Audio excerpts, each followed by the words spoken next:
a sua Bíblia comigo no Evangelho de Mateus. Evangelho de Mateus, capítulo de número 9.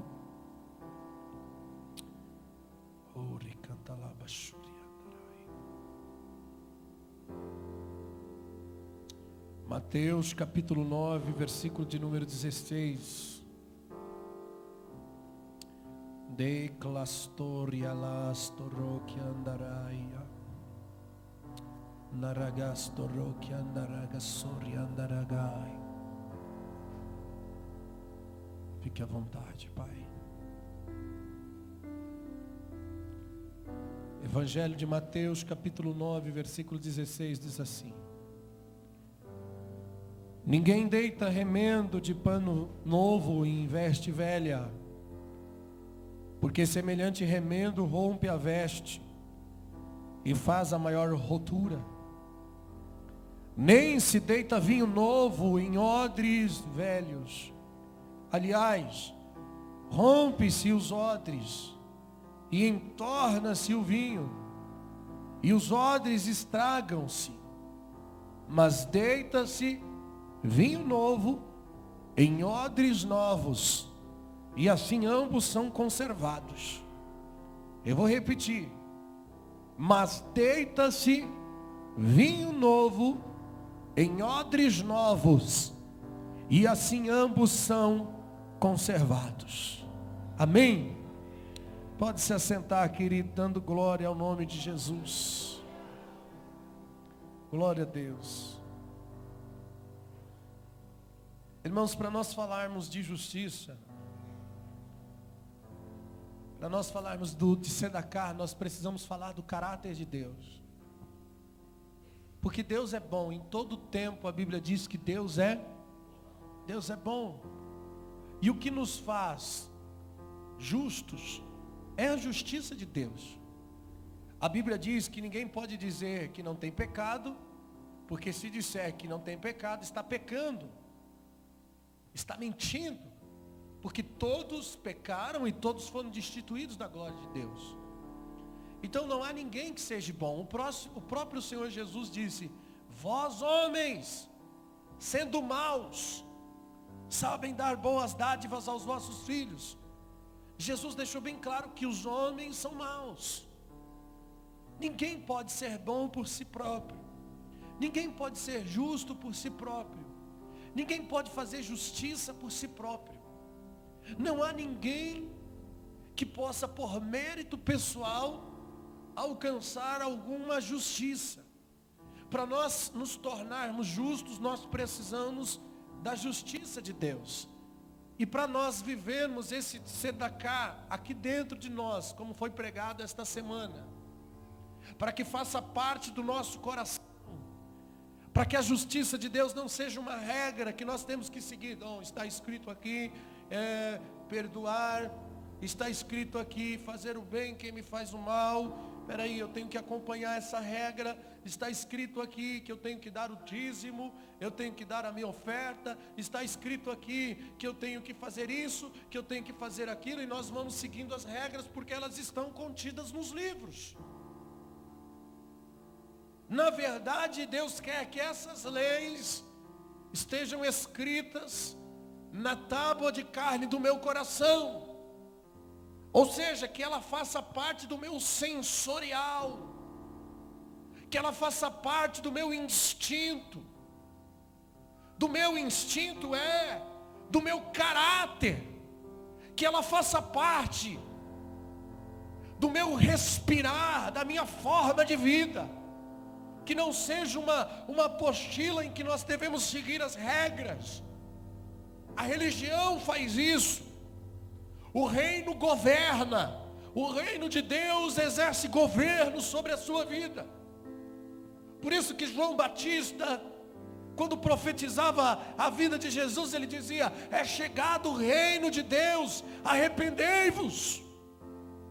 Arrependei-vos. Por que se arrepender? Porque eu preciso me arrepender de quem eu era, o injusto, pecador, para que o reino de Deus comece a governar o meu coração.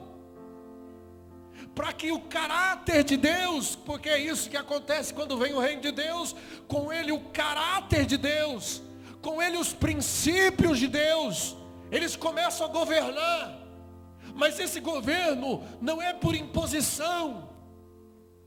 Esse governo não é uma leitura de uma síntese, de uma regra que nós temos que seguir. Por isso precisa haver arrependimento. Arrependei-vos, por quê? Porque é chegado o reino. Eu preciso me despir de quem eu sou, me esvaziar de quem eu sou, para entender o que Deus tem comigo e viver aquilo. Mas isso tem que fazer parte, tem que estar engendrado. Dá para entender porque Jesus disse para Nicodemos, para você entrar no reino de Deus, você tem que nascer de novo. Um homem velho pode voltar ao ventre da sua mãe? Como assim? Eu não entendi. Respondeu Nicodemos. Jesus disse, não, eu estou falando das coisas carnais. Você não entende como posso falar das coisas espirituais. Você vai ter que nascer da água e do Espírito. Por que da água? E por que do Espírito? João Batista anunciou a vinda do Messias com o ritual de batismo. Batismo nas águas, para o arrependimento. Então as pessoas o procuravam e ele batizava as pessoas nas águas dizendo, arrependei-vos. Batismo de arrependimento, se arrepender. Então quem não nascer da água primeiro, está falando de arrependimento. E quem não nascer do Espírito, que é o Espírito regenera. Nas águas é para o arrependimento, no Espírito é para regenerar, para nascer de novo, para ser gerado novamente. Eu não posso ser gerado de novo se eu não me arrepender. Por isso é pelas águas e pelo Espírito. Você tem que nascer da água e do Espírito, do arrependimento e da regeneração. Então você vai entrar no reino de Deus. Tem que haver uma mudança em mim. Porque se não houver uma mudança em mim, não adianta. Eu posso vestir uma roupinha de crente, posso estar na igreja, posso frequentar os cultos, posso me tornar um membro, posso me tornar um obreiro, posso me tornar um diácono, um presbítero, um evangelista, um pastor, posso me tornar um itinerante internacional, posso me tornar um pregador, posso me tornar um apóstolo, um reverendo, um patriarca, sei lá, mas o que vão inventar? Mas ainda assim, se não fizer parte de mim, se a lei não foi escrita nas tábuas de carne do meu coração, serei mais um, tu serás mais um, vivendo uma vida de aparência, vivendo uma vida de religiosidade. Irmão, não tem pior coisa do que a religiosidade. O religioso é pior que o ímpio. Porque o ímpio, pelo menos quando vem na igreja, ele chora. Quando vem na igreja, ele vem aceitar Jesus. Por mais que depois ele não fica na presença de Deus, ele vem, ele aceita Jesus, ele chora. Faz até a gente chorar. O religioso não, irmão. O religioso, ele fica aí olhando para o cara assim. Vem na igreja, mas não presta atenção no culto. Vem na igreja, mas não está nem aí para a palavra, não adora. Está olhando a roupa do irmão, a roupa da irmã. Está prestando atenção na vida dos outros. Está mais olhando para a vida dos outros do que olhando para a sua própria vida. E quando ouve alguma coisa da palavra de Deus, ele diz assim, era para fulano. Fulano não veio, devia ter vindo. Puxa vida. Olha Deus pegando e ele não veio. Mas nunca é para ele. O religioso está sempre apontando alguém. Nem Jesus tinha paciência com o religioso. se você vê na Bíblia, todo momento que Jesus perdeu a paciência, era com o religioso. O momento em que Jesus soltava o verbo, dizendo sepulcros caiados. Você já viu algumas mensagens fortes dessa de Jesus na Bíblia? Que parece que Jesus está humilhando a pessoa, com aquela palavra dura, chamando de sepulcros caiados. Era com religioso. Nem Jesus tinha paciência com religioso, que a pior coisa que pode acontecer é a religiosidade. A religião é uma praga dentro da igreja. A religiosidade é a arma de Satanás para minar a igreja, para obstruir a igreja da palavra, para obstruir a igreja do reino, para obstruir a igreja da vertente de transformação, para obstruir a igreja do avivamento que ela precisa receber. A religiosidade é uma praga do inferno que precisa ser quebrada do nosso meio. É uma hipocrisia. A pior coisa que existe na vida de uma igreja é a religiosidade. A religiosidade é o segundo nível do orgulho. Deus quer quebrar o seu orgulho. Quando você alimenta o orgulho, você se torna um religioso, porque a religião é o segundo nível do orgulho. Porque até então você se sentir alguém, achar que pode, quer ter razão, até você não querer se arrepender, até você tentar uma desculpa, porque é vergonhoso reconhecer seus erros, é vergonhoso reconhecer suas mazelas. Então, pelo orgulho eu me mantenho na aparência. Mas a religião é um lance maior do que o orgulho. É o segundo nível de crescimento de orgulho. Porque é quando você mantém uma vida de aparência em nome de Deus. Orgulho em nome de Deus é religiosidade. Ter orgulho por causa do seu ego é uma coisa. Agora, ter orgulho de achar que é alguma coisa em nome de Deus é a pior coisa. Jesus ensinava princípios em que eu tenho que me humilhar, que eu tenho que ser servo. Ele lavou os pés dos discípulos. Essa foi a maior lição, o maior discipulado de Jesus, na minha opinião, foi quando ele pegou um balde, uma bacia de água, ele começou a lavar os pés dos seus discípulos. E quando chegou em Pedro, um dos maiores orgulhosos dos discípulos de Jesus, o orgulhoso de todos era Pedro. Quando chegou em Pedro, Pedro disse assim: Senhor, os meus pés o Senhor não vai lavar, tá? Os meus não, porque tu és mestre e você não vai lavar os meus pés. Ele achou que estava agradando a Jesus fazendo isso, porque nós temos uma mentalidade egocêntrica, e ele achava que Jesus ia se sentir especial quando Pedro dissesse: os meus pés o Senhor não vai lavar, porque o Senhor é o cara, o Senhor é o bambambam daqui. Jesus quebra Pedro no meio e diz: se eu não te lavar os pés, tu não tem parte comigo.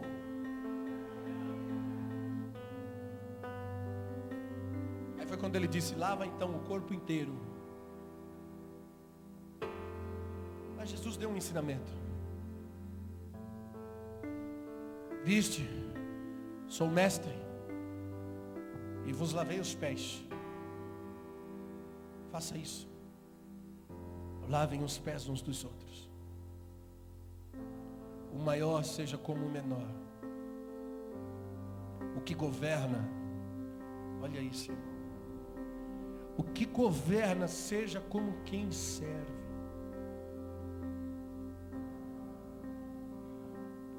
Nós estamos preocupados com as melhores cadeiras. Estamos preocupados com o reconhecimento dos homens. Estamos preocupados em receber o reconhecimento das pessoas. Chamamos isso de ministério. E achamos que isso é Deus nos honrando. Trocamos os valores. Nós estamos vivendo um tempo crítico da igreja.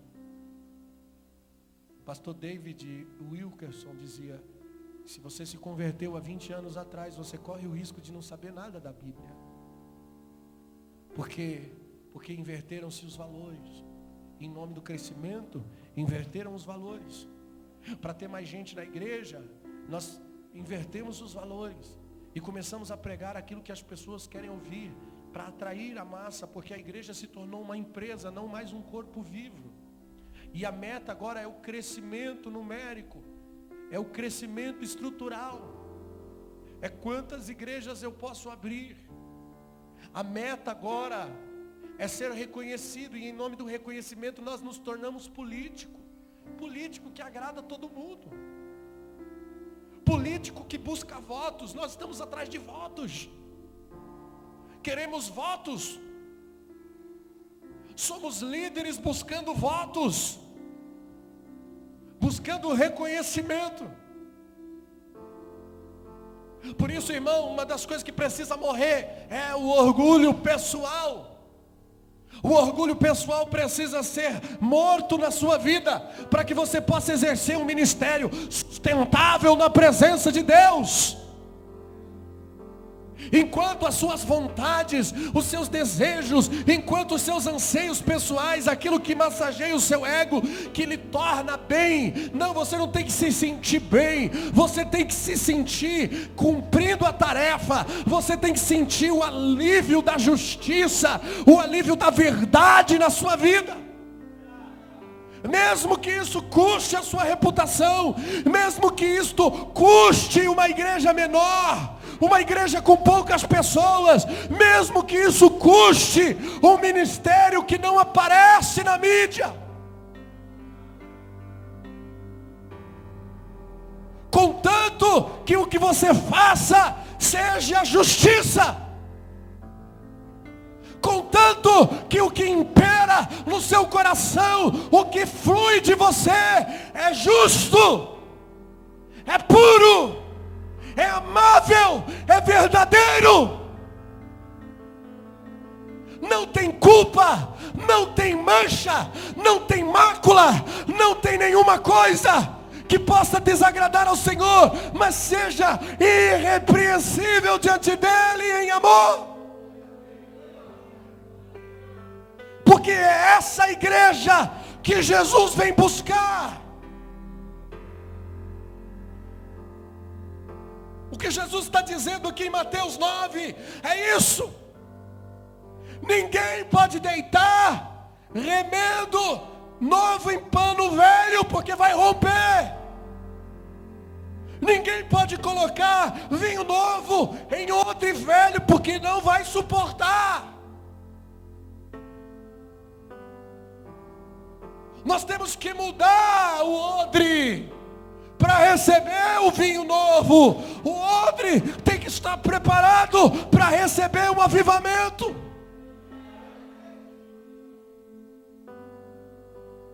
A vida por si só já é uma escola. A vida por si só já te ensina. Por isso o grande sábio Salomão disse que há mais sabedoria na casa do luto do que na casa de festa. Por quê?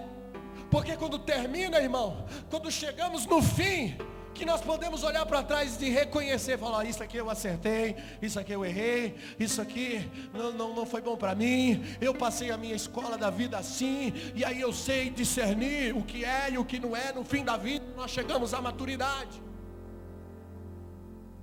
A própria vida te ensina. Alguns acertam, outros erram, dão cabeçada, mas lá no fim, por mais que você passe pela dor ou pela adversidade, pelo sucesso, não importa, no fim você reconhece. Por isso que o fim é melhor do que o começo. O fim sempre é mais maturo, o fim sempre é mais estrutural. Por mais que lá no fim você passou por crises emocionais, você passou, aleluia, por tensões no seu espírito, na sua alma, e você pôde aprender com tudo isso e reconhecer a verdadeira sabedoria. Nós recebemos a palavra, irmão. A palavra Segundo a palavra de Davi, é que é lâmpada para os meus pés, é luz para os meus caminhos. A palavra pode me direcionar. Nós recebemos o Espírito Santo, que convence o homem do pecado, da justiça e do juízo, que ensina o homem no caminho da verdade e da justiça. Nós temos um governo de Deus e podemos aproveitar isso, canalizar isso. Não preciso esperar o fim da vida para dizer, agora eu tenho a sabedoria. Eu posso buscar a sabedoria hoje em uma vida de comunhão com Deus. Eu posso exercer justiça hoje em uma vida de comunhão com Deus. Eu não preciso apanhar a vida inteira para chegar no final da vida e reconhecer. Eu não preciso, eu posso mudar hoje. Eu posso reconhecer hoje. Eu posso ouvir a voz de Deus agora, porque todos nós estamos passando pelo processo de mudança e de transformação. A diferença é que quando você passa esse processo de mudança e transformação com o seu coração na presença de Deus, isso faz toda a diferença, porque você consegue canalizar isso à vontade de Deus, você consegue enxergar o querer de Deus, você consegue enxergar os planos de Deus na sua vida, porque os planos de Deus são melhores do que os seus, os planos de Deus são maiores do que os meus. Assim como o céu é mais alto do que a terra, assim são os seus pensamentos mais altos do que os meus pensamentos. Assim, querido, aleluia, quando você ouve a voz de Deus, você não caminha mais aqui embaixo, você não caminha no raso, você não caminha nos seus pensamentos e nem nos seus caminhos, mas nos caminhos e nos pensamentos do Senhor, que são mais altos do que os seus. Nós conseguimos nos submeter à vontade de Deus se nós colocarmos o nosso coração nele. Eu sei que não é fácil. Sou pastor, assisto as pessoas, eu mesmo estou em fase de tratamento, eu mesmo estou tentando acertar, estou orando, dizendo: Deus, me ajuda, porque eu não consigo renunciar o suficiente. Sabe qual é o primeiro passo para sermos aprovados? É reconhecer que estamos reprovados. É reconhecer que temos sido reprovados. Esse é o primeiro passo para ser aprovado. Aleluia! Deixa a aprovação pegar você, deixa a tentação pegar você. Por quê, pastor? Porque a aprovação vai aperfeiçoar sua comunhão com Deus. E a tentação vai aperfeiçoar a sua autoridade contra o inferno.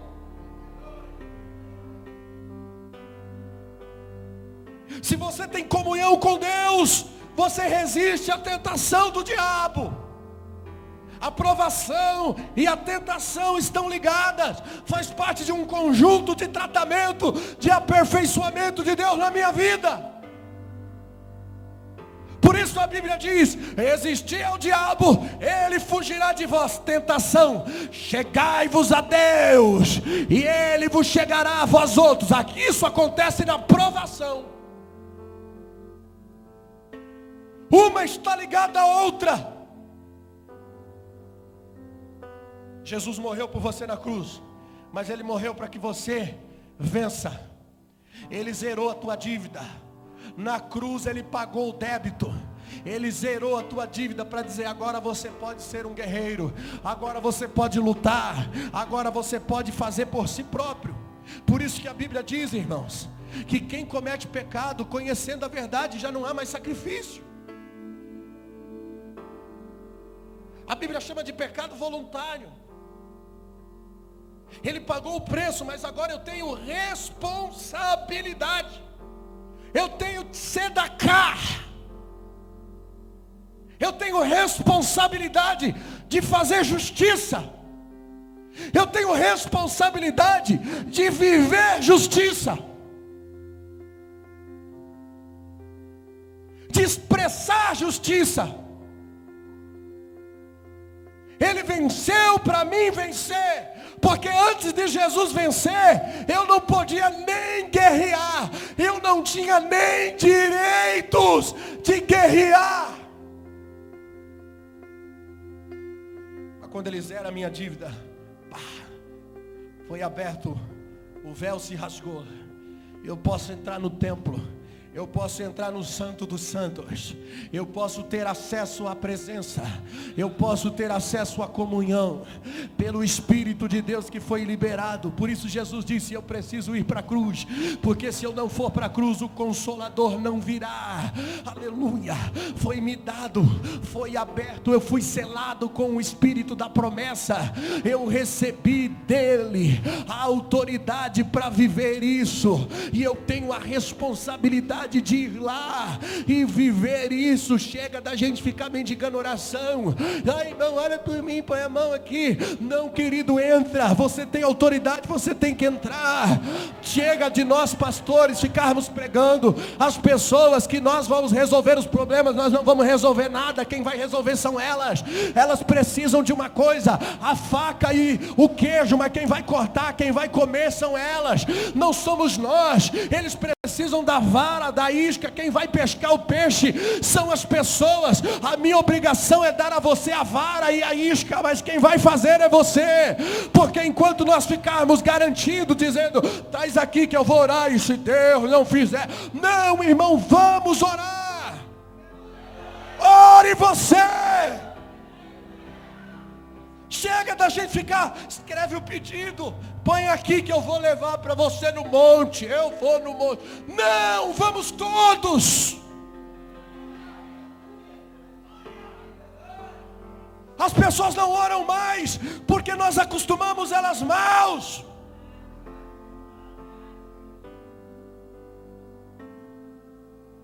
Poder de marketing. Que é mais fácil o cara ir lá na igreja. Pô, aquele pastor disse para mim que vai resolver o meu problema. Ele vai orar por mim. Uau, eu nem preciso orar. Ele vai fazer. Uau, eu nem preciso fazer. Ele garantiu. A diferença quando entra numa outra igreja que tem palavra de reino. E aí o cara entra na igreja e fala: renuncia, negue-se a si mesmo, se esforça e tem de bom ânimo. Aí o cara já isso aqui vai dar trabalho. Isso aqui é difícil. E aí você vai se sentindo assim: peraí, meu, eu vim aqui para receber alívio, recebi mais peso. Mais peso, é isso, irmão. A palavra de Deus vai trazer peso. Peso de responsabilidade. Peso da glória de Deus na tua vida. Quando Jesus disse: o meu fardo é suave e leve, Ele está falando da capacitação que Ele te dá para suportar a carga. Porque com Ele, irmão, nós suportamos esse peso da renúncia. Com Ele nós suportamos esse peso do perdão. Com Ele nós suportamos esse peso da responsabilidade, da justiça. Sozinho não, mas com Ele o fardo fica leve. A princípio parece algo impossível. Eu sei.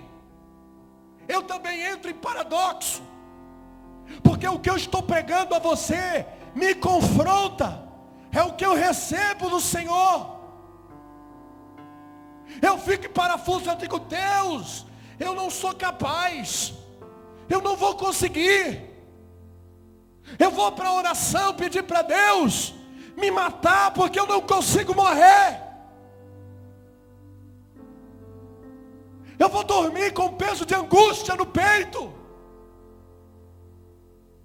porque eu sei que existe uma responsabilidade nos meus ombros,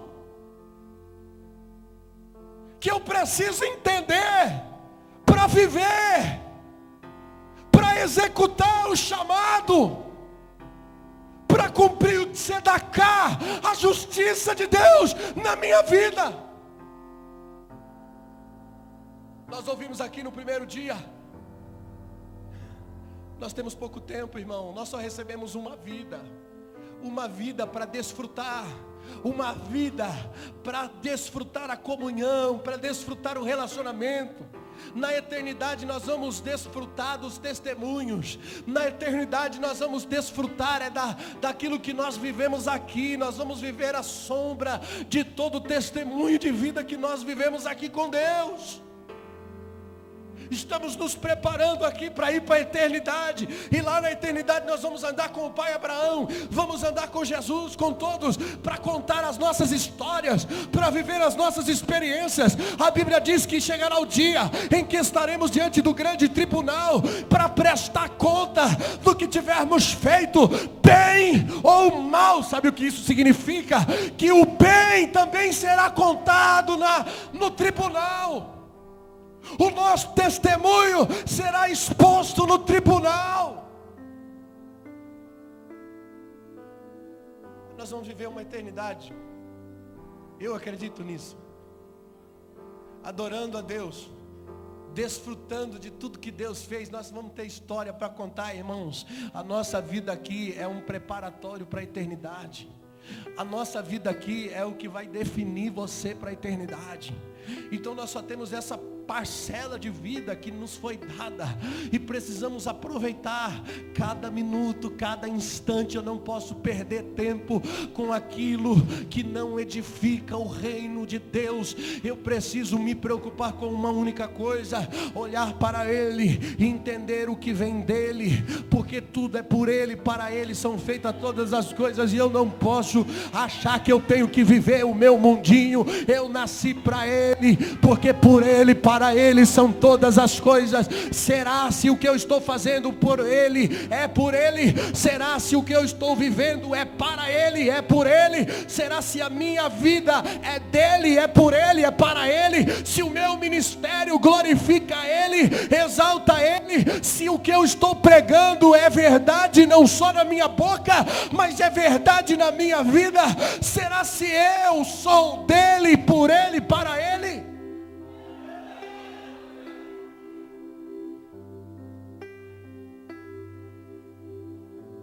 Naquele dia muitos dirão: Senhor, Senhor, mas não entrarão no reino.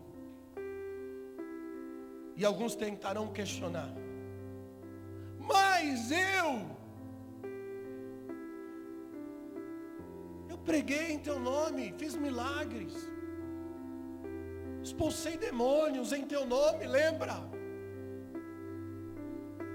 Fiz grandes obras em teu nome, fiz sinais e maravilhas.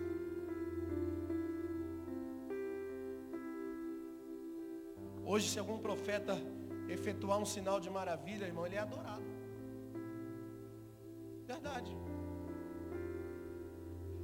Se algum homem de Deus orar, por exemplo, e o sol parar, isso é maravilha. Se alguém orar e as águas se dividirem, isso é maravilha. Se alguém orar e uma perna mirrada crescer totalmente, isso é maravilha. Se um milagre desse acontece, o cara vai ser adorado. Nos nossos dias, ele vai ser venerado. Às vezes nem os sinais estão prontos para o tempo de ignorância.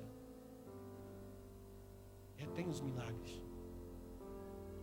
Jesus não pôde fazer muitos milagres em uma cidade por causa da incredulidade. Mas eu te digo que não só a incredulidade retém os milagres, mas também a ignorância, a fé invertida, a fé de pensamento positivo, não a fé bíblica. A fé que me leva a crer no inefável, não a fé bíblica que me leva a crer na morte também, na morte e na vida.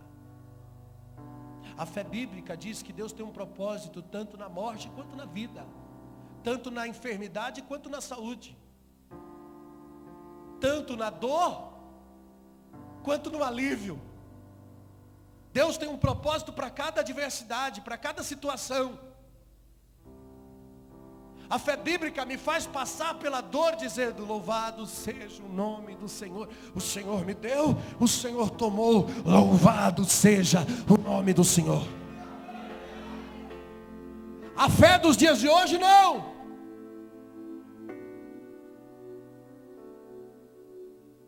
A fé dos dias de hoje me chamaria de derrotado. Onde está seu Deus? Por que coisas não acontecem?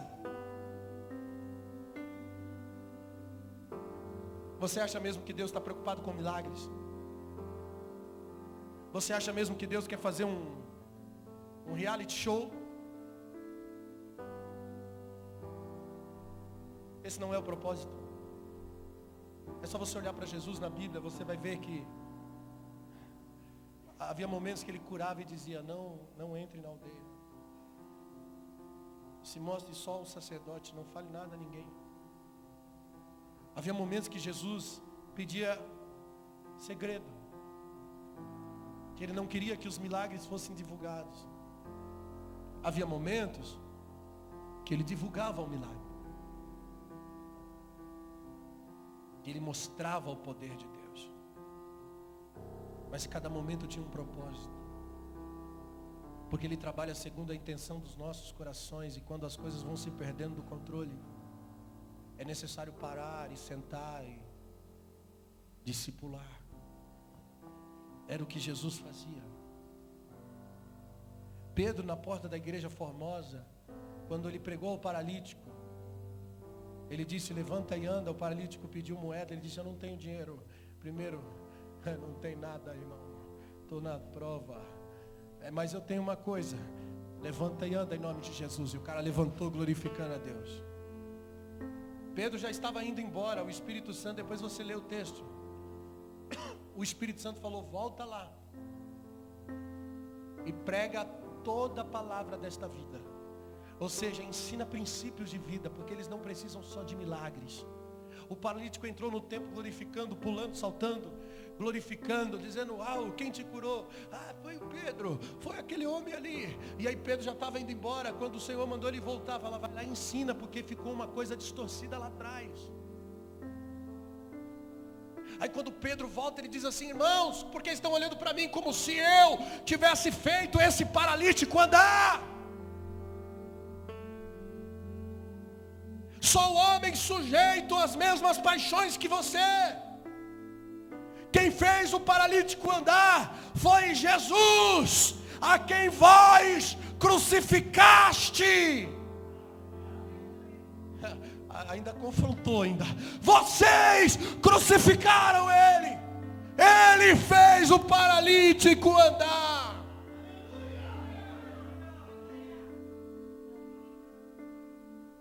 A igreja faz o contrário. Para curar o paralítico, Pedro disse ao paralítico: olha para mim. O paralítico olhou: tá vendo?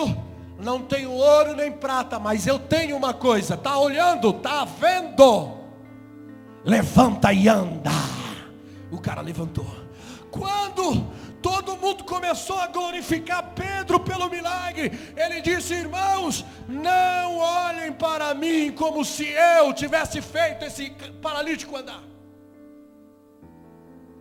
A igreja faz o contrário, irmão. Antes do milagre, o cara diz assim: não olha para mim, olha para Jesus. É só Ele que pode curar. Aí acontece a cura. Olhe para mim, irmão. Fui eu. Pode tocar. Quer tocar na minha capa?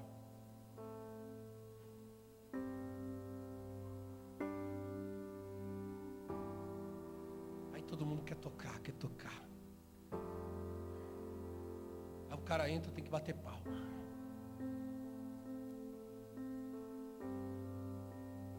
Tem todo um preparo.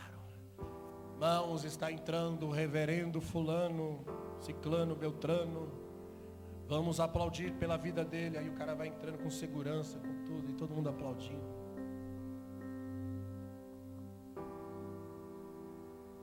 Esse não é o evangelho, irmão. Onde você tem que ficar tocando nas pessoas, ou tocar no santo homem de Deus, porque ele toque em Jesus, querido.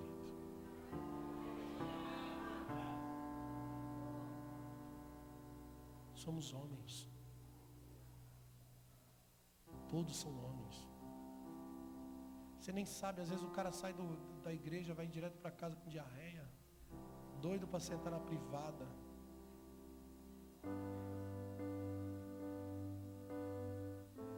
você, ai, eu quero tocar nele. Quero ver você tocar nele dentro do banheiro.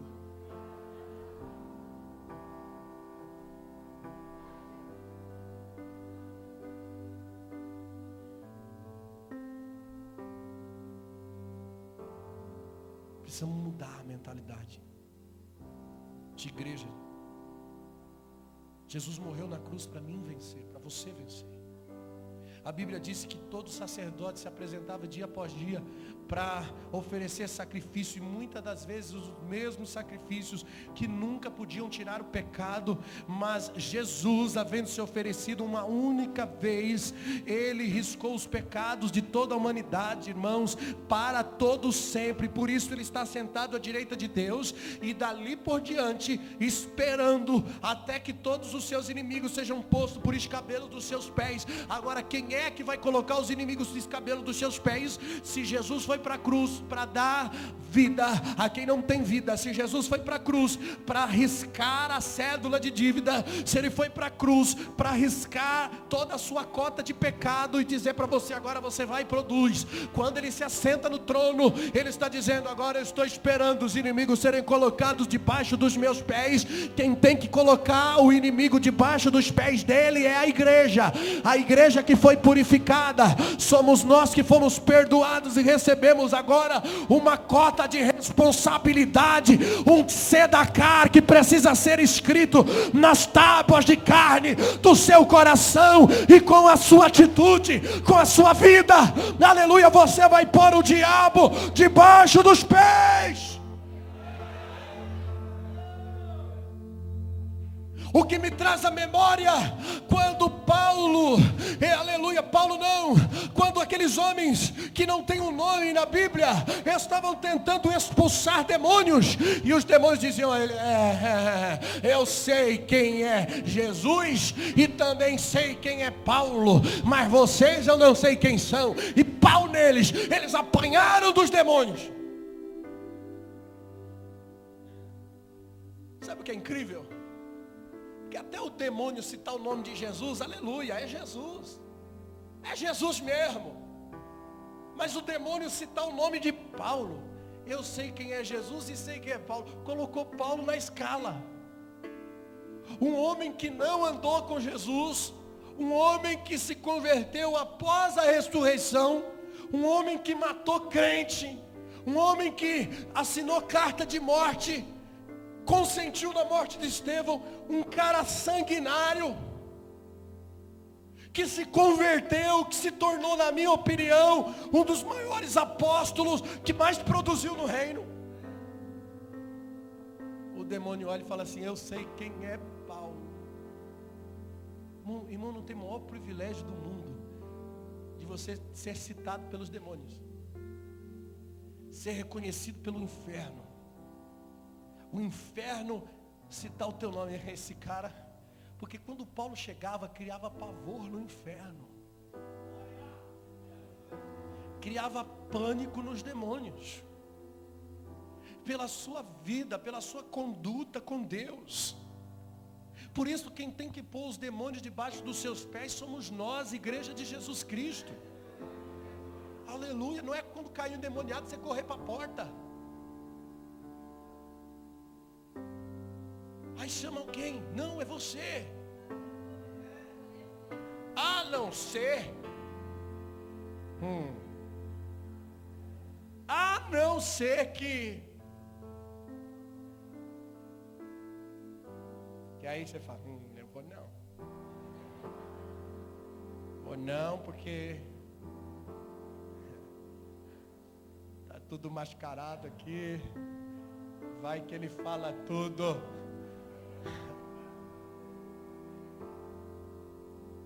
Aí dá para ter medo. Vai que toma um pau, né, irmão?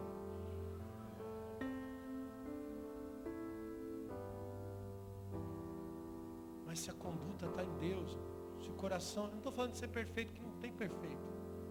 Estou falando de um coração. Um coração na presença de Deus é alguém que está sendo aperfeiçoado, não perfeito. Porque o próprio Paulo dizia, eu quero bem, mas o mal está dentro de mim.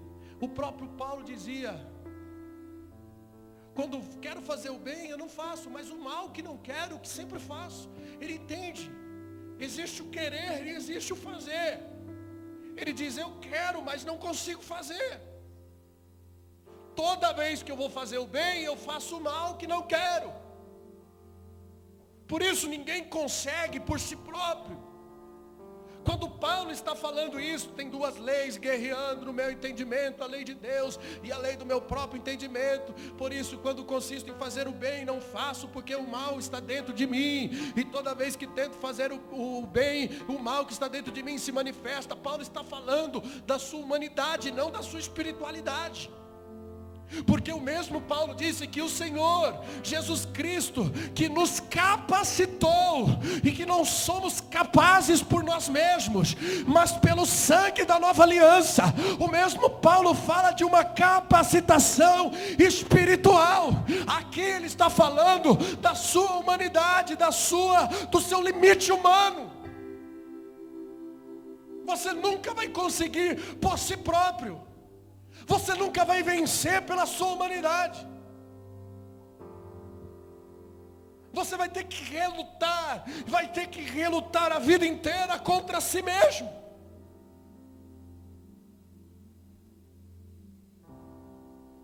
Porque sozinho você não pode. Irmão, nós temos uma aliança com Deus até o fim, meu irmão, por toda a eternidade. Aleluia.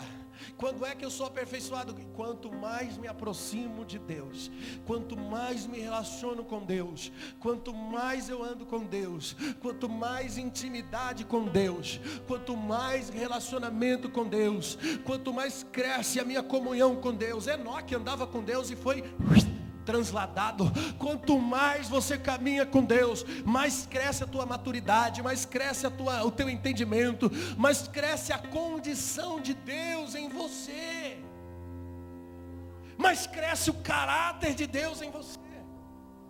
Por isso o nosso perigo é se afastar de Deus. Se afastou, irmão, você pode conhecer a Bíblia de trás para frente, de frente para trás. Você pode ser teólogo, você pode ser o que você quiser. Você pode conhecer a Bíblia de trás para frente. Se afastou da comunhão, você vai cair no orgulho, você vai cair no ego, você vai cair nas vontades humanas. Você vai olhar para dentro de si, vai perceber que existe um mal. Você vai querer fazer o bem, mas não vai conseguir fazer o bem por causa deste mal que está dentro de você. Por mais que você saiba o caminho pelo conhecimento da verdade, mas a falta de intimidade te leva a um esfriamento e uma incapacidade de viver a verdade, de viver o tzedakah, de viver a justiça. Nunca seremos bons missionários no campo se não formos missionários de nós mesmos. Precisamos ser missionários de nós mesmos. A minha vida é um campo missionário que precisa ser explorado. O meu coração é um campo missionário que precisa ser tratado, moldado, preparado. Aleluia. Não se esqueça, nós estamos vivendo um evangelho que se aperfeiçoa na fraqueza, que se aperfeiçoa na angústia, que se aperfeiçoa na perseguição, que se aperfeiçoa nas necessidades, nas injúrias. Por isso Paulo disse, quando eu estou fraco, aí é que sou forte. Porque quando acaba a força humana, que vem a força do Espírito. Quando você está totalmente rendido a uma condição de Deus, quando não tem mais nada que possa tomar o seu coração, quando não tem mais orgulho. Deserto é para isso, para você não ter mais orgulho. Deserto é para isso, para saber o que está dentro do seu coração. É a hora de esvaziar. Deserto é a hora de esvaziar tudo. Na aflição você não tem mais orgulho, irmão.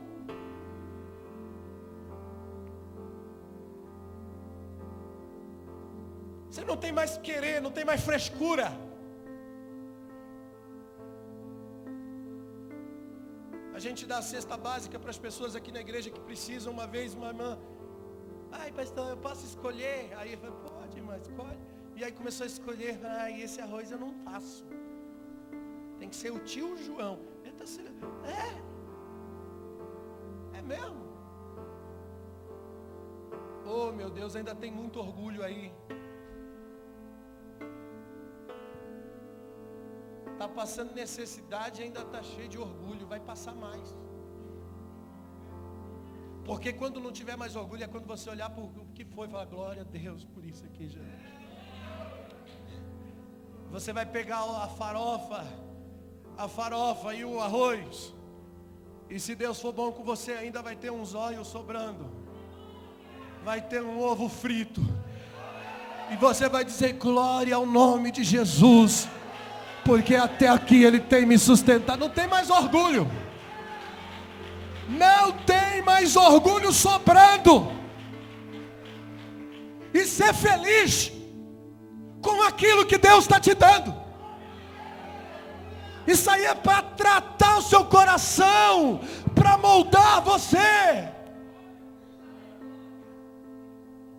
Deserto é para isso. Aí você olha para um lado, olha para o outro e fala, não tem mais do que se apegar, irmão. Às vezes o cara entra num período de doença, de enfermidade, os médicos não têm cura, dizem não tem cura, e aí você entra num período que você fala, pronto, agora não tem mais nada para mim.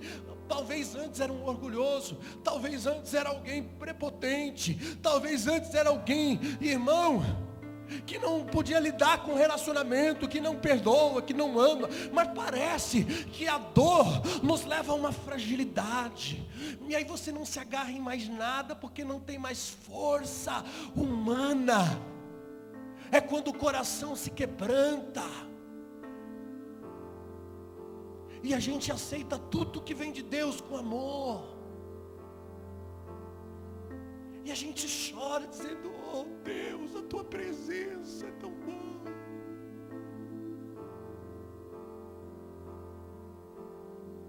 Aí depois Jesus cura.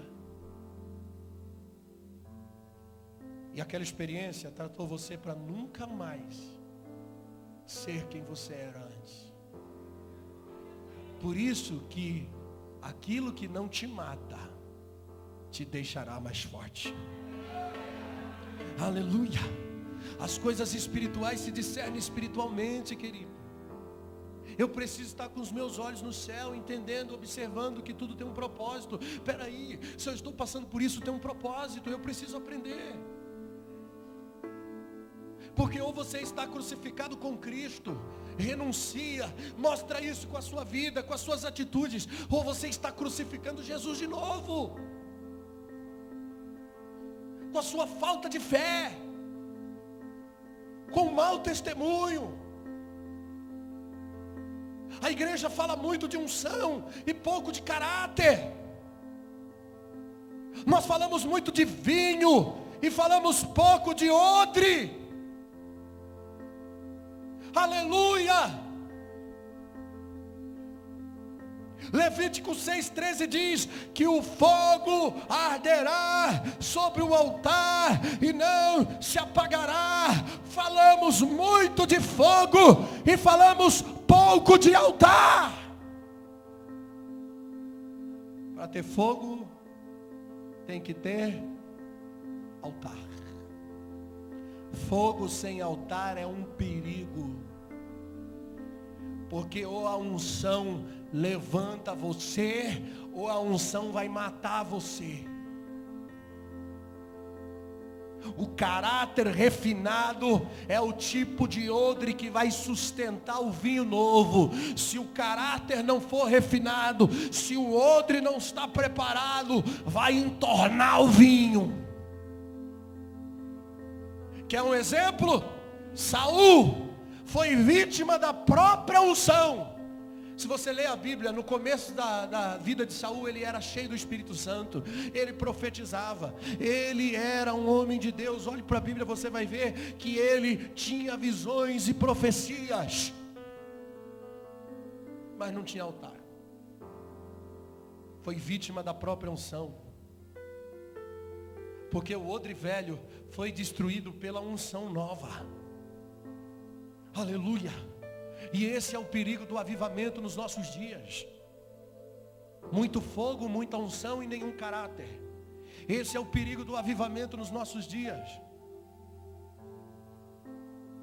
Muita gente com o microfone na mão, falando, sem caráter, sem testemunho de vida, sem demonstração no espírito, na alma e no corpo. Por isso o vinho vai exercer uma pressão sobre o odre. Assim, irmão, como uma unção requer uma personalidade consistente para manter a vida alinhada. Eu vou dizer uma coisa para você: a verdade do evangelho para você é um perigo. A verdade é um perigo. Muita gente está dizendo: eu estou entendendo, eu estou conhecendo a palavra, eu estou entendendo o evangelho. Isso é um perigo, você está entendendo? É um perigo. Sabe por que é um perigo?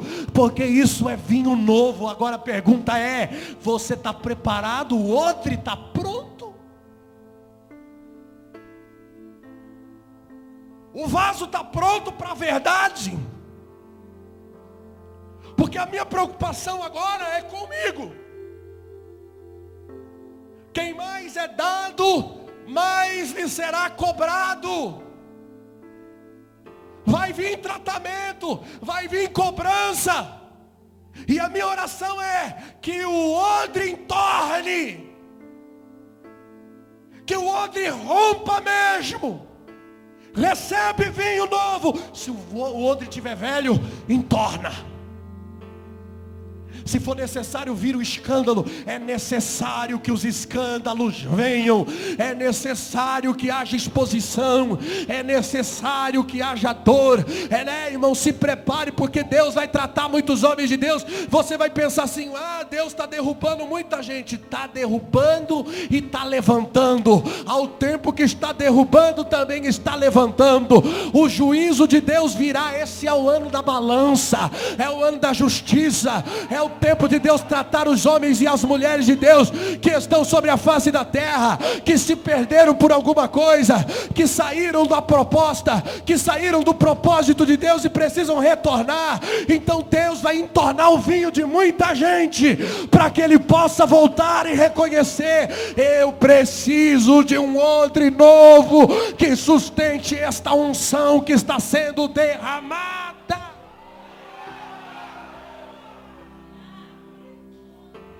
Porque até quando você está pregando o blá blá blá, tudo bem, continue aí. Quando você está pregando o prosélitozinho, beleza. Quando você ainda está no culto da vitória, aleluia, fica no culto da vitória. Irmão, mas quando você entra no reino, e na palavra do reino, e você entende algumas verdades do evangelho de Jesus, e você começa a pregar isso, cara, você vai ter que viver isso. Porque se você não viver, vai entornar, porque esse vinho vai ter que entornar em você. O próprio Deus vai cobrar isso. Pela tua palavra te julgarei, diz a Bíblia. Pela tua boca te julgarei. Irmão, você é condenado. Você condena você mesmo. A condenação não é Deus que faz, é você mesmo. Quando você abre a tua boca para dizer algo que você não está vivendo, você que gera condenação para si mesmo. Então esse perigo do verdadeiro avivamento hoje, do fogo sem caráter, da unção sem caráter, do fogo sem altar.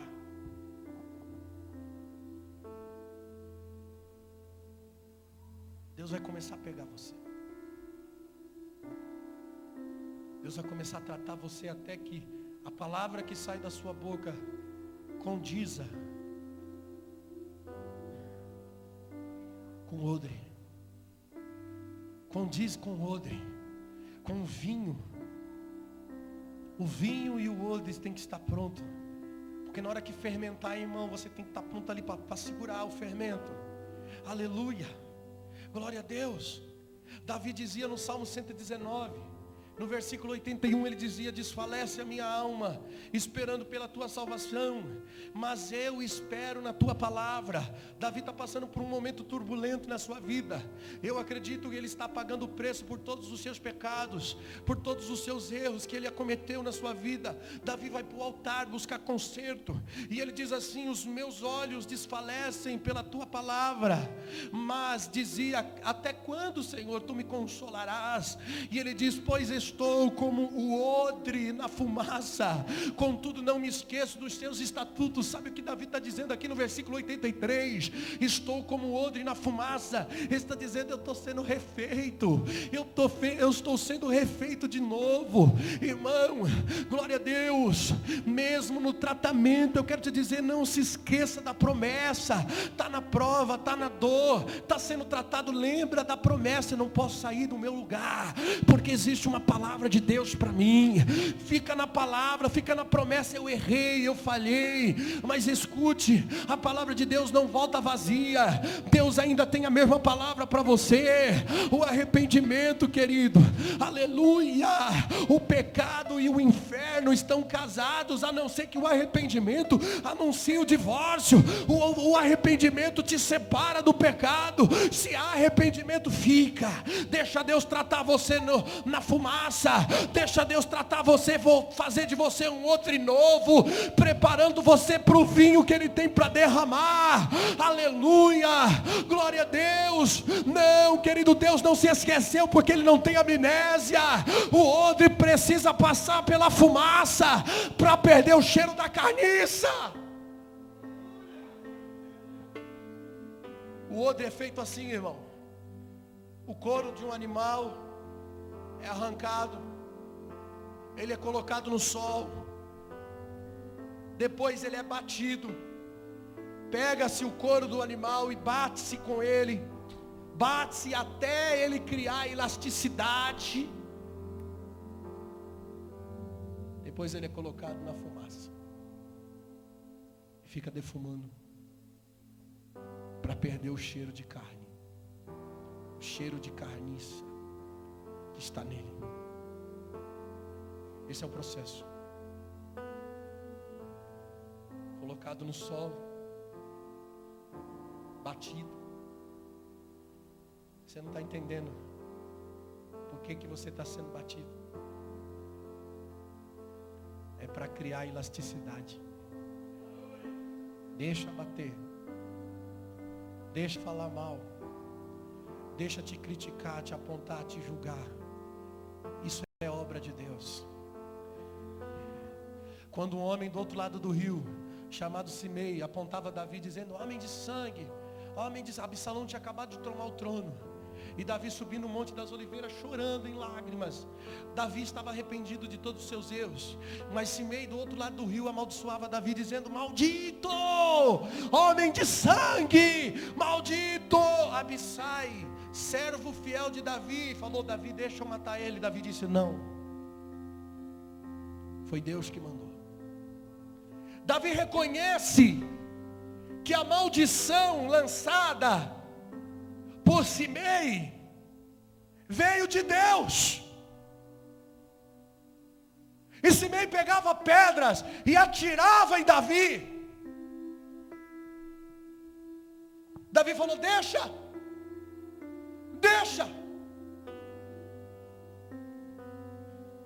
Irmão, aprenda uma coisa: nunca se defenda. Nunca se defenda, deixa que Deus te defende. Entenda o processo. Sabe o que isso aqui está batendo o couro. Está batendo o couro, irmão, para criar elasticidade. Deus está fazendo de você um odre novo. Aquele odre lá entornou, agora é novo. E Deus está pegando a pele e está batendo, porque tem que bater para criar elasticidade. Isso aí faz parte do tratamento. Deixa pegar você. É quando até a tua família vai virar as costas, teus irmãos vão virar as costas, pessoas que você ama vão virar as costas. Isso é natural, deixa acontecer. Davi estava sendo afrontado pelo próprio filho, o próprio filho ameaçando o pai de morte. Isso aqui é para criar elasticidade. elasticidade, tem que bater mesmo. Bate para ficar preparado, porque quando fechar o odre e colocar o vinho, a elasticidade que vai sustentar a pressão. Quando o vinho fizer pressão, é a elasticidade que vai segurar. Aí Davi disse: eu estou como o odre na fumaça. Vai ter momentos que você vai estar no meio da fumaça. Você não vai ver nada. Você vai olhar para um lado, fumaça, outro, fumaça. Fala: meu, eu não sei nem onde eu estou, não sei o que está acontecendo, não sei o que Deus vai fazer. Você vai ficar sem entender nada. Vai falar: meu Deus, eu estou na dependência agora. Senhor, eu estou no meio dessa fumaça, esperando, confiando na Tua palavra, esperando na Tua promessa, porque eu não sei mais o que fazer. Está tudo nublado, está tudo esfumaçado. Já desceu a Serra de Santos com aquela serração fechada? É neblina, que você liga o farol no último, mas parece que você só enxerga 2 palmos da fumaça, que dá aquela agonia. Você até para o carro, você fala: eu vou parar porque isso aqui está perigoso, eu não estou vendo nada. Há momentos da sua vida que você vai ficar nessa fumaça aí, irmão. Você vai ter que estacionar, você vai ter que parar. Parar e dizer: Senhor, eu espero na Tua salvação, eu confio na Tua palavra, estou como um odre na fumaça. Aquilo ali é importante, porque é nesse momento que a carniça vai ser retirada da tua vida, a carniça vai ser extirpada de você, todo desejo carnal, todo anseio carnal, toda motivação carnal vai morrendo ali na fumaça. Toda inclinação da carne vai morrer na fumaça. Aleluia, aleluia. As intenções erradas vai morrer na fumaça. É ali que você para e se diz: meu Deus, eu estou errado, Jesus. É ali que você para. E você olha para o cimei e você fala: deixa. Você olha para um lado, você não vê nada. Você olha para o outro, você não vê nada. Você fala: agora é só Deus na minha vida. Não tem mais orgulho. Não tem mais o que se defender. Você não se defende mais. E aí Deus vai me arrancando a carniça. É ali que vai passar um filme da sua vida. E você vai reconhecendo cada ponto. Você não precisa esperar a morte para olhar para trás. A sabedoria também está na fumaça. Por isso Moisés, quando subia ao monte, ele entrava no meio da fumaça. Todo encontro com Deus vai tornar você cego para o mundo e dependente de Deus. É ali que vai passar um filme da sua vida e você vai dizendo: eu sou um lixo,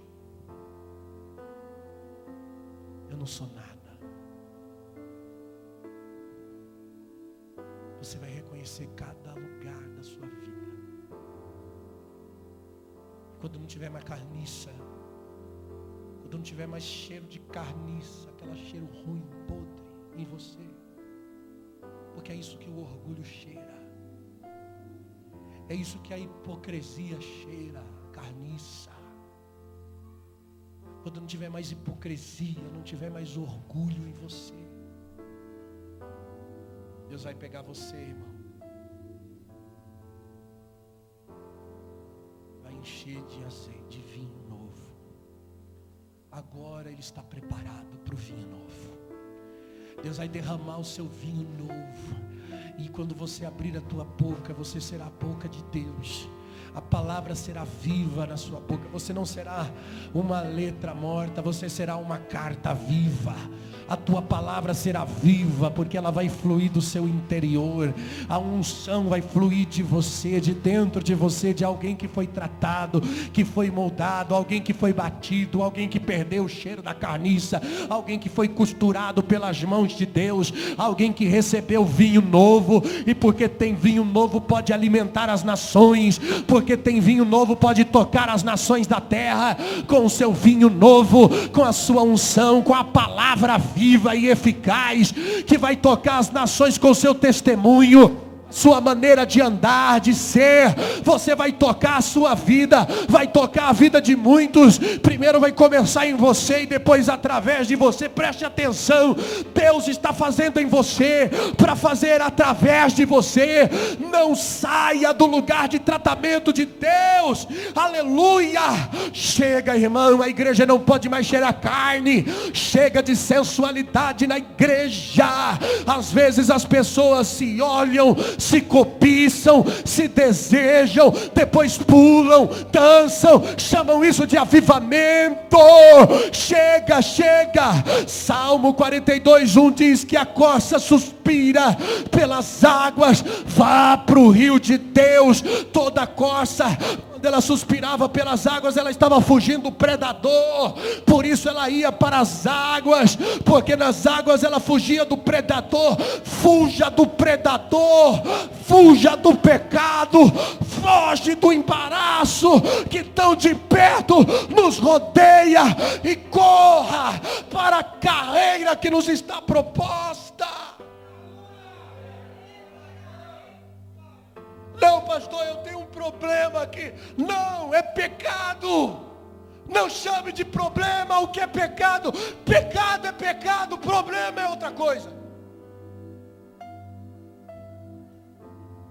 Carne é carne, e ela precisa passar pela glória de Deus para morrer. O odre novo vai suportar o preço do avivamento, conservando e amadurecendo a unção de Deus na tua vida. Um estilo de vida quebrantada, um estilo de vida humilde, um estilo de vida transparente, um estilo de vida flexível, tendo justiça e piedade. Isso é ser flexível.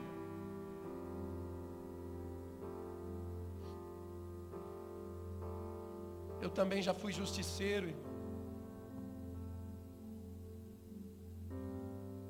Hoje eu reconheço muitas coisas que eu não deveria ter feito. Nós tínhamos um casal de pastores aqui na igreja, e esse pastor tinha um caso com uma jovem. Ele era líder dos jovens, e ele rompeu esse caso com ela e quis acertar com a família, e a moça veio e entregou o caso. Ela veio e contou tudo. O negócio é o seguinte: eu tinha um caso com ele assim, assim, assim, nós fazíamos isso, isso, isso, eu provo, tal. E a palavra dele era contra ela. Ele dizia: não, é mentira, pastor, é calúnia, pastor. E ela dizia: é verdade. E ele dizia: é mentira. E nós não tínhamos como provar. E eu sabia que era verdade. Mas o nosso instinto justiceiro, eu falei: ah, é? Vamos ver então quem está falando a verdade. Peguei a Bíblia. Põe a mão aqui, pastor. Põe a mão aqui, moça. E eu orei. Eu disse: Deus, quem estiver mentindo, toca nele. Toca. E a única forma de consertar isso vai ser confessando aqui, comigo que sou pastor. Amém, amém, tá ligado, tá ligado. Os dois, tá ligado, amém, tal, pá. É só homem de Deus. Vamos ver qual é que é. Justiceiro. Passou uma semana, o pastor me liga: pastor, vem aqui em casa. teve um derrame. Aí eu vou na casa dele orar por ele. Depois Deus restaurou a vida dele do derrame.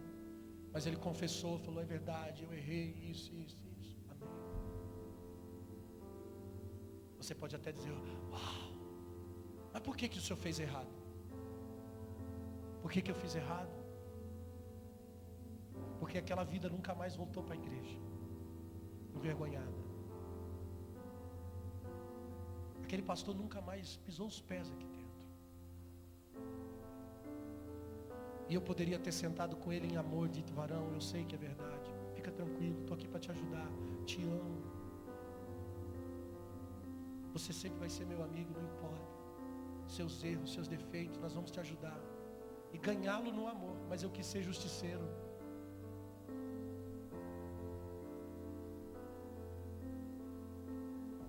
Porque parece que essas coisas criam manifestações sobrenaturais em nós. Nós confundimos o nosso ego com o que Deus está fazendo. Deus não trabalha assim. Eu tive que aprender isso também. Eu sei que hoje eu posso ser muito melhor do que eu fui ontem, pelas minhas experiências de dor, de provação, de frustração, que me colocaram na fumaça, que me prepararam para o vinho novo.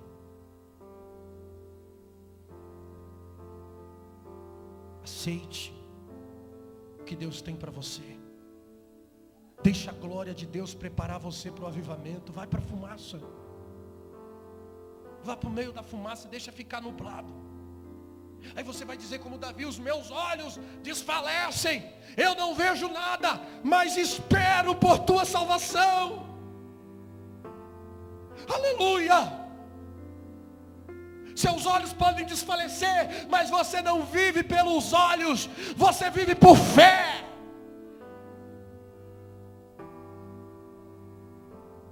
Tudo está nas mãos e no controle daquele que criou tudo, irmão.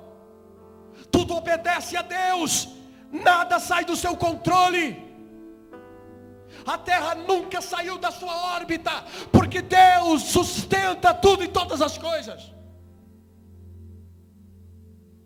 A tua fidelidade se estende de geração em geração, disse Davi. Tu firmaste a terra, firme permanece, conforme a tua ordenança, tudo se mantém até hoje, porque todas as coisas lhe obedecem. Davi está dizendo isso no momento de fumaça. Ele está dizendo isso no momento de neblina, de dor.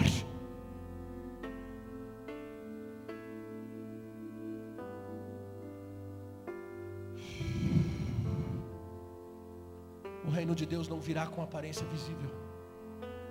Jesus disse que não virá com aparência visível. Quando dirá: está ali o reino de Deus, a mão de Deus está lá.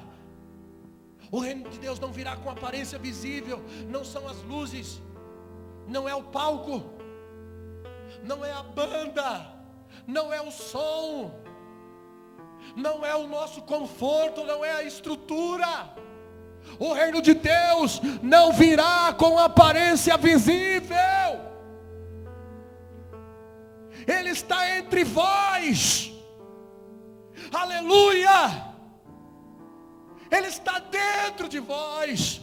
Por isso, irmão, o odre não precisa ter aparência. Não adianta enfeitar o odre. Não é enfeitado que Deus quer. Deus quer um odre preparado. Do que adianta ter costume e não ter santidade, irmão?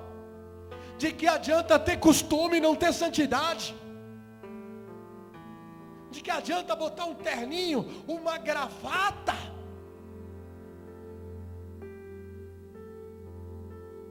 Posso falar das minhas experiências? Muitos que se escondem atrás de um terninho, de uma gravata, atrás de uma religiosidade,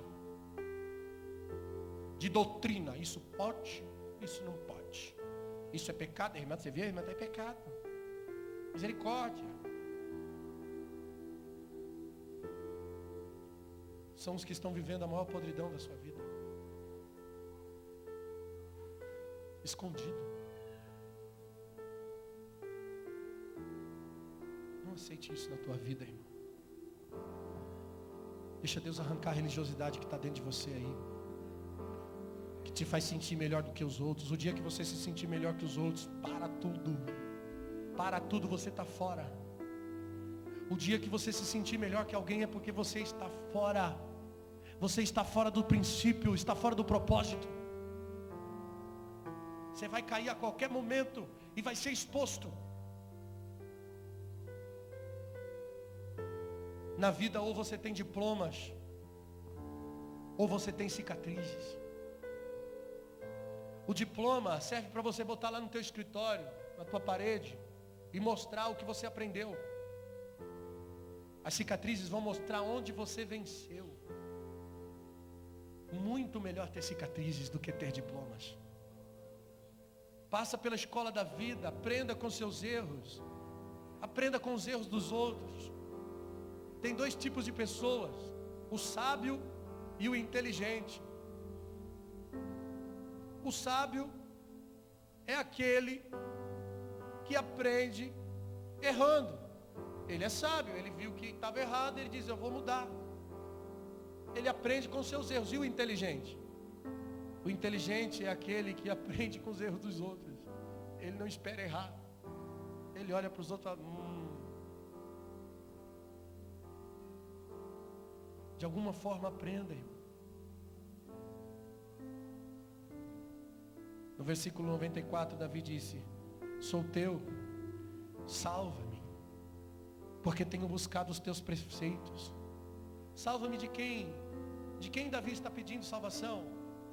Aqui Davi não estava nas mãos de ninguém, ele não estava nas mãos de nenhum exército. Salva-me de quem? Ele estava dizendo: salva-me de mim mesmo. Salva-me de mim mesmo. Ele estava clamando pela salvação dele mesmo, para se salvar do seu eu. Irmão, se eu tenho Deus que é maior do que tudo, a minha vontade não pode ser maior do que Ele na minha vida.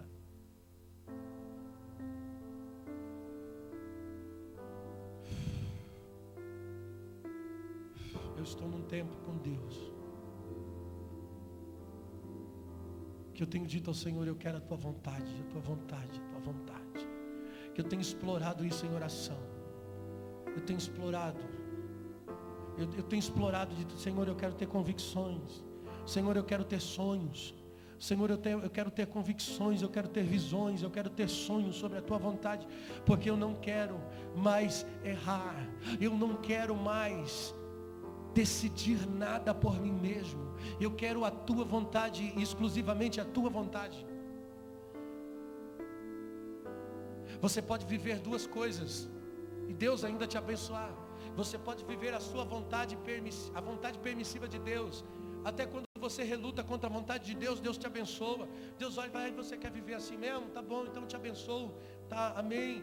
Você não está vivendo a vontade de Deus, está vivendo a vontade permissiva de Deus. Mas você pode viver a vontade soberana de Deus na tua vida. É aquela que você tem que renunciar tudo. Aqui você vai provar de um vinho novo. Aqui você continua com outro e velho. Tem vinho? Tem uma unçãozinha aí, tem uma gloriazinha aí, tem um ministériozinho aí. Dá para ser um pregadorzinho, dá para ser um cantorzinho. Dá para sair por aí fazendo umas agendinhas. Dá para ter uma igrejinha. Dá para estar por aí, pode até ter uma igrejona. Até para ficar. Mas provar das revelações do que Deus quer fazer. Ser participante do novo. Onde todo mundo vai parar e vai dizer: cara, uau, Deus está falando. A mesmice não, você pode continuar entrando ali, ó. Entra numa porta, entra na outra, é a mesma coisa. Deus vai te dar vitória, receba já, é hoje, é hoje.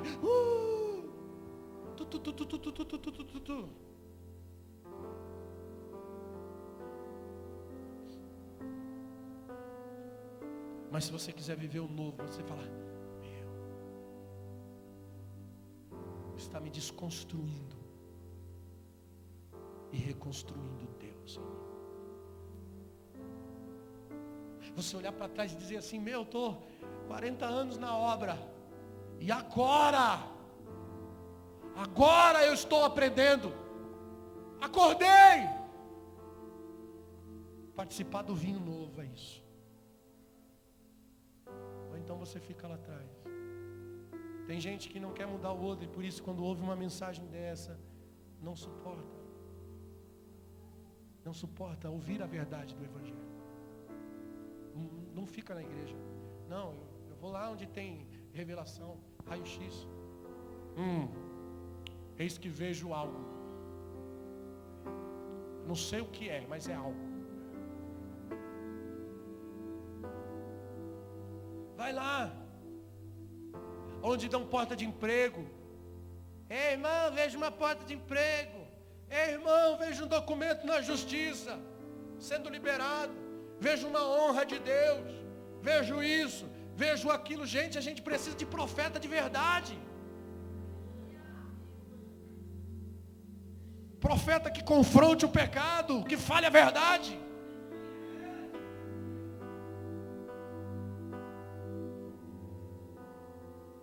Deus levante homens e mulheres como a irmã que tinha aqui na igreja, a irmã Shirley. Irmã Shirley vinha de cadeira de roda. Os irmãos tinham que pôr ela na cadeira de roda, entrar na igreja. Mas quando Deus tomava a irmã Shirley no poder de Deus, ela levantava da cadeira de roda, irmão, e andando até a pessoa. E ela tinha um derrame, o rosto dela era meio torto assim, tudo assustava, sabe? Dava susto na gente. E ela vinha com aquele olho arregalado, com aquela cara torta, e começava a profetizar andando. E falava: conserta a tua vida e tal. E ela falava mesmo. E eu aqui de cima falava: gente, ela vai esvaziar a igreja. Vai todo mundo embora, essa mulher é doida. A irmã Sheila sentava aqui e esvaziava em volta dela. As pessoas sentavam longe.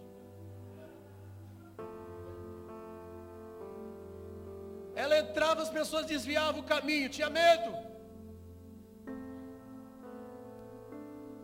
Mas quer saber de uma coisa? Irmã Sheila faz falta.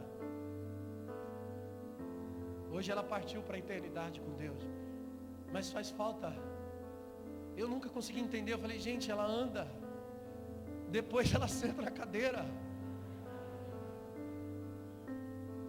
Mas era só naquele momento que dava um negócio de Deus nela, que ela levantava e andava, depois ela voltava para a cadeira. E era carregada para entrar no carro e ir embora. Chega de gente só prometendo, irmão, prometendo bênção, vitória. A gente tem que morrer, tem que matar o nosso ego, o nosso eu. O Evangelho é isso. Davi dizia: o que darei ao Senhor por todos os benefícios que Ele me tem feito? O que eu posso dar a um Deus que tem tudo? Dá a tua vida, porque a única coisa que Deus não tem é a tua vida, a não ser que você dê a Ele. Dá o teu coração, porque a única coisa que Deus não tem é o teu coração, a não ser que você dê a Ele. A única coisa que Deus te pede é o coração. Ele diz: filho meu, dá-me o teu coração, porque a única coisa que Deus não tem, a não ser que você dê a Ele. A gente está preocupado com o diabo. O diabo isso, o diabo fez isso, o diabo fez aquilo, irmão. Está todo mundo demoniando o demônio por aí, porque o demônio está sendo mais enfatizado. Tudo é demônio. Isso é o demônio. Essa prática é o demônio. Eu vi um diabo aqui, eu vi um demônio ali. Que nem o pastor falou essa semana, que tem gente que só tem visão de demônio. Pastor, eu vi um demônio em cima da igreja. Ah é? E aí? E aí que está em cima da igreja? E o pastor disse: então vamos fazer o culto que vai quebrar tudo. Não, mas e o demônio que está em cima da igreja? Ele vai queimar, fica tranquila. Vai ver demônio lá no inferno. O diabo não é o nosso desafio. O diabo já foi vencido na cruz. O nosso desafio é a transformação do nosso coração, é salvar a nós mesmos. O nosso desafio é salvar a nós mesmos, não o diabo já foi vencido. Se você salvar a si mesmo, se prepara, porque aonde você entrar vai cumprir Deuteronômio 28. Se o diabo vier contra você por um caminho, por 7 caminhos, ele vai fugir. Por quê? Porque você está vivendo a palavra. O diabo vai olhar e vai, conheço Jesus, conheço Paulo, conheço Jesus, conheço o pastor José, conheço fulano, mas você eu não sei quem é, mas o seu nome tem que estar lá, aleluia, no ranking daqueles que são escolhidos de Deus e que causam pânico no inferno, por uma vida de santificação, por uma vida de renúncia.